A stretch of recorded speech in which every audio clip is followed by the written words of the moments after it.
Another reason that boot camp was not easy or was not fun was because when I was a recruit, I was not a person, you see. I was constantly dehumanized as a recruit. So, for instance, for that 3 months, I didn't have teeth. I had nasty fangs. Brush your nasty fangs! I didn't have hands or feet. I had filthy paws. Wipe your filthy paws. Put your filthy paw on the rifle, pull the stinky damn trigger. I didn't have a mouth.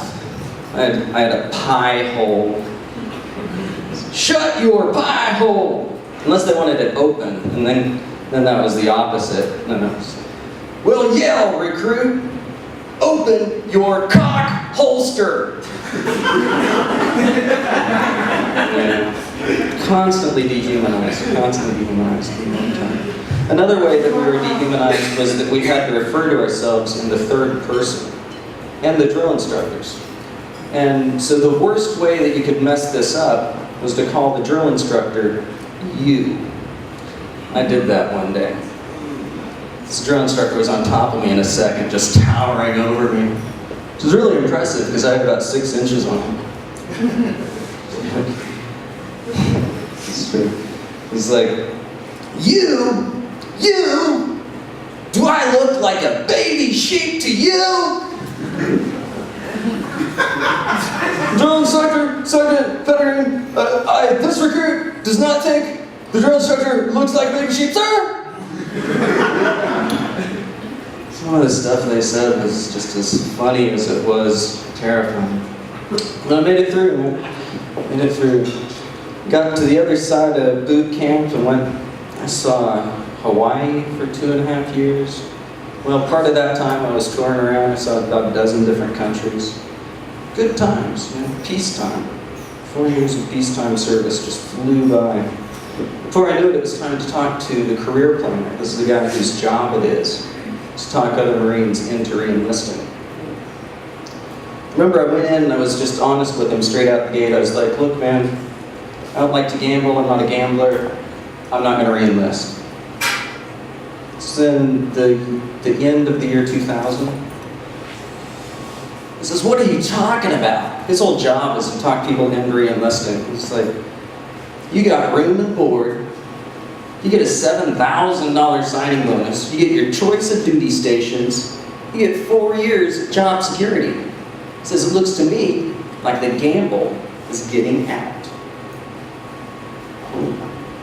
Well, that may be, Staff Sergeant, but it's also true that if I put one foot in front of the other, another couple of months, I walk out of here a proud veteran. People look up to me. I was a Marine. Are the odds I'm going to go through another 4 years, passing all your urinalysis tests? Not likely, brother. So why would I want to take a gamble like that? He didn't have an answer for me, so I decided not to re-enlist. So, a few months later, I'm sitting on my couch at home. Got this call. It's a recruiter. He said, "Baby, come back. It ain't kind of fool." Not exactly his approach. I think what he said was that he wanted to ask a few questions, see what kind of benefits he could offer if I just came back just part-time, just 1 weekend a month, just 2 weeks out of the summer. Thought about it. It's like, I really do miss having that access to socializing medicine. He said, you could have it again. Jumped right into his pitch and didn't stop until he got to the questions about drugs. He asked me if I'd smoked marijuana since I'd been out of the Corps, and I said, yes. He said, you've only been out 3 months. I said, yeah, that sounds about right. I've been smoking pot about 3 months now. And it distorts your perception of time, but yeah, those dates line up. So, he said, are you just saying that so I'll stop calling? I said, no, I'm saying it because I'm honest, Gunny. But you don't qualify. So drugs almost kept me out of the Marine Corps, and it definitely kept me out of the recall. So don't let anybody ever tell you that drugs never did anything good for anybody. Thank you so much.